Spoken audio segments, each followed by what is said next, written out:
अस्सलाम वालेकुम रहमतुल्लाहि व बरकातहू। इत्तेहाद में आप सभी का खैर मकदम है। वैसे बेलगाम शहर कभी अमन पसंद शहर के नाम से जाना जाता था। अक्सर आज भी वजीर आफ्ता सरकारी महकमा के लोग बेलगाम शहर में रहना पसंद करते हैं। इसकी खुसूसियत यह है कि यहाँ के आब हवा खाना दीगर शहरों से बेहतर तो है ही, और यहाँ तमाम मज़ाहिब धर्म भाषा के लोग भी मिलजुल कर रहे थे।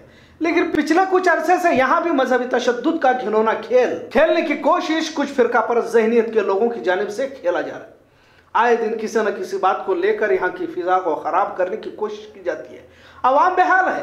पहले तो कारोबार नहीं, बेरोजगारी में इजाफा हुआ है। सड़कों पर तिजारत करने वालों से लेकर बड़ी फैक्ट्रियों के मालिक भी गिरती मईशत, बंद होते कारोबार और बारहा किसी न किसी वजह से शहर में तशद्दुद का माहौल बाहरी लोगों को शहर में आने पर सोचने पर मजबूर जरूर करता है। इसका नुकसान बेलगाम के शहरियों को तो होता ही है, अब तो दीगर रियासतों से भी काफी लोग अपने रोजी रोटी के लिए बेलगाम में कयाम करना पसंद कर रहे हैं। खैर, हर कोई अपने मुकद्दर की रोजी रोटी हासिल करता रहता है, लेकिन मकामी लोगों के कारोबार इसकी वजह से भी फर्क पड़ता है, ये भी सच्चाई है।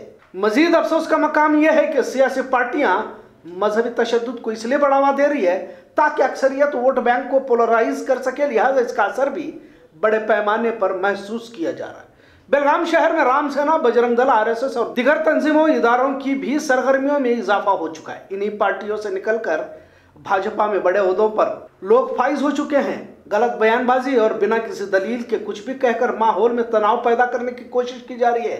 हाल ही में हैदराबाद के संसद, जो हमेशा मुस्लिम समाज के खिलाफ जहर उगलने वाले राजा सिंह को भी बेलगाम मधु किया गया था। आप सभी इस बात से भी वाकिफ हैं कि पिछले कुछ दिनों से एमईएस और कन्नड़ तंजीमों के दरमियान भी तनाव का माहौल बन चुका है। लेकिन भाजपा ग्रामीण के सदर धनंजय जाधव, जो पहले बजरंग दल के सरगर्म कारकुन रह चुके हैं, गलत बयानबाजी के जरिए नफरत का माहौल बनाने की कोशिश कर रहे हैं। अब एक वीडियो वायरल हुआ है जिसमें भाजपा ग्रामीण सदर धनंजय जाधव बेलगाम में मुस्लिम इलाकों से हिंदुओं को भगाने की बात कहते हुए न्यू गांधीनगर और दरबार गली से हिंदुओं को भगाने की बात कर रहे हैं। यानी पहले यहाँ पर हिंदू थे, पर अब मुसलमानों के डर से हिंदुओं ने घर छोड़कर चले गए या फिर लापता हुए। अब कोई इससे पूछे कि क्या यहाँ के हिंदुओं को लापता किया गया? आखिर इस तरह की बयानबाजी से धनंजय जाधव क्या हासिल करना चाहते हैं? इस तरह की बयानबाजी जो झूठ की बुनियाद पर मबनी है, क्यों बार बार दोहरा रहे? ये शख्स क्या बेलगाम की फिजा को तनाव में बदलना चाहता है? इन्हें कुछ भी कहने की आजादी दी जा रही है। सभी जानते हैं कि कर्नाटक के चुनाव भी 1 साल के अरसे की दूरी पर है। भाजपा ने दावा किया है कि 150 सीट जीतने का। क्या इसके लिए ऐसे माहौल बनाया जा रहा है जैसे उत्तर प्रदेश में बनाया जा रहा है? क्या पुलिस की कार्रवाई ऐसे लीडरों पर क्यों नहीं की जाती, जबकि सभी जानते हैं आज भी न्यू गांधीनगर में गणपति का पंडाल और गणेश मूर्ति बिठाई जाती है। यहाँ के कारपोरेटर अजीम पटवेगार के दफ्तर के सामने और अजीम पटवेगार के जेर निगरानी यहाँ गणेशोत्सव मनाया जाता है, और पिछले कई सालों से इस त्योहार को बिना किसी रुकावट के मनाया जा रहा है। और यही सच्चाई है। पर झूठी कहानियां गढ़कर नफरत का माहौल बनाने का जो तरीका भाजपा के कुछ लीडरों ने निकाला है, इसे कहीं तो रोकना होगा। अंबेवाड़ी और गणेश बाग दोनों तरफ इस तरह बयानबाजी धनंजय जाधव की जानिब से की गई है, और मुसलमानों की जानिब से गैर मुस्लिमों के घरों को दरबार गली में दरवाजों पर लातों से मारे जाने का इल्जाम भी लगाया। आखिर इस तरह के इल्जाम किस बुनियाद पर लगाए जा रहे हैं? क्या पुलिस किसी सियासी दबाव में कार्रवाई करने से कतरा रही है? ऐसा सवाल भी आवाम की जानिब से किया जा रहा है। झूठी कहानियां गढ़कर अगर किसी तरह तनाव का माहौल खड़ा हो जाता है तो इसके लिए कौन जिम्मेदार? लिहाजा तमाम बेलगाम के अवाम ने ऐसी बयानबाजी पर भाजपा आला लीडर और इंतजामिया भी सख्ती से कार्रवाई करने का मुतालबा किया गया। बेलगाम यकीनन अमन पसंद शहर है, और इसे बरकरार रखना बेलगाम के शहरियों के साथ बेलगाम के सियासी लीडर और पुलिस इंतजामिया का भी फर्ज है।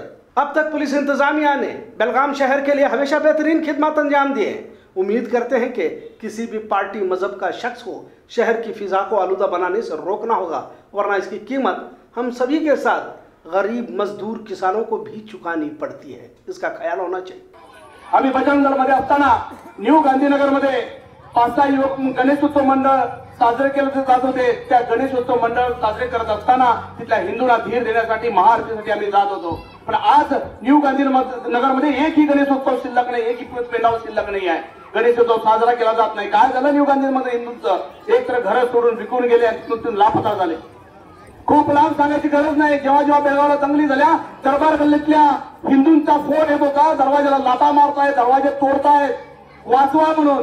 तेव्हा आम्ही जात होतो, त्याला पोलीस डिपार्टमेंटकडे घेऊन त्यांना जात होतो वाचवण्यासाठी। पण आज त्या दरबार गल्लीमध्ये एकही हिंदूंचं घर शिल्लक नाही आहे। की हरामखोरांना माहिती पाहिजे, हा इतिहास माहिती पाहिजे, ज्या छत्रपती शिवाजी महाराजांच्यामुळे आज आम्ही हिंदू म्हणून जगतोय। एमएलसी चुनाव के बाद अब अथनी में भी नगर पंचायत में कांग्रेस की जीत से आने वाले चुनाव में कांग्रेस फिर से इक़्तिदार पर आ सकती है क्या, ऐसी उम्मीद कांग्रेसियों में नजर आ रही है। भाजपा का धर्म जात पात का कार्ड वैसे भी सिर्फ शहरी सतह पर ही चलता है, लिहाजा एक बार फिर भाजपा को अथनी नगर पंचायत में मुंह की खानी पड़ी। कांग्रेस ने सीधे कामयाबी हासिल करते हुए इक़्तिदार का रास्ता साफ कर दिया है। खास बात यह भी रही कि अथनी भाजपा के बड़े लीडर महेश कुमटल्ली और वजीर रियासत लक्ष्मण सऊदी होने के बावजूद भी अपने आप को बचा नहीं पाई। कुल 27 सीटों में से कांग्रेस 15 पर, भाजपा 9, जेडीएस 1। इसी तरह हारूगिरी, मुगलखोड़, मुनवली, सौंदत्ती में कांग्रेस कामयाब रही तो भाजपा ने रायबाग की तुरशटबाड़ में बढ़त हासिल की है। लेकिन फिर ऐनापुर चिंचली में कांग्रेस ने भाजपा से आगे बढ़त हासिल की है। बोरगांव सदरगाह में जोड़े मियाँ बीवी का असर भी फीका रहा और वो अपना असर दिखाने में नाकाम रही। कुल मिलाकर भाजपा के अच्छे दिन की बजाय कांग्रेस के ही अच्छे दिन आते नजर आ रहे हैं, ऐसी चर्चा आवाम में जारी है। बीजापुर में भी इसी तरह कांग्रेस का परचम लहराया गया। इस जीत पर कांग्रेस रियासती सदर डीके शिव कुमार ने कामयाबी पर अपने ख्यालात का इजहार करते हुए कहा कि यह जीत कांग्रेस के साथ पूरी आवाम की जीत है। यमेश के 40 कारकुनान की गिरफ्तारी के साथ कुछ पर 124 राजद्रोह की दफाएं लगाई गई है, लेकिन कन्नड़ तंजीमों का गुस्सा अभी भी ठंडा नजर नहीं आ रहा।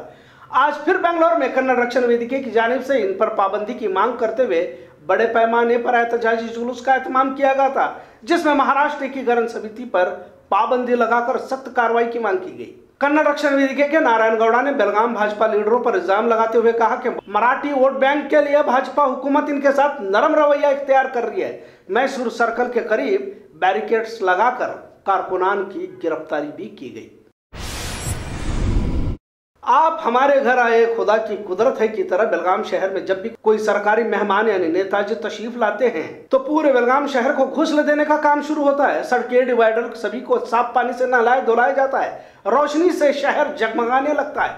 तरह तरह के रंग बिरंगे लाइट्स नजर आने लगते हैं और खासकर सेशन के वक्त तो शहर दुल्हन की तरह सजाया जाता है। लेकिन जैसे ही सेशन खत्म हो जाता है फिर से अपने आप शहर के लाइट्स बुझने लगते हैं, फिर कचरे का ढेर नजर आने लगता है। स्मार्ट शहर की एक बदसूरत तस्वीर फिर से नजर आने लगती है। लिहाजा इसी तस्वीर को एक बार फिर महसूस किया जा रहा है। बेलगाम शहर के कई अहम सड़कों पर अंधेरा नजर आ रहा है। क्या सिर्फ सियासी कायदों के लिए ही बेलगाम शहर को खूबसूरत बनाया जाता है?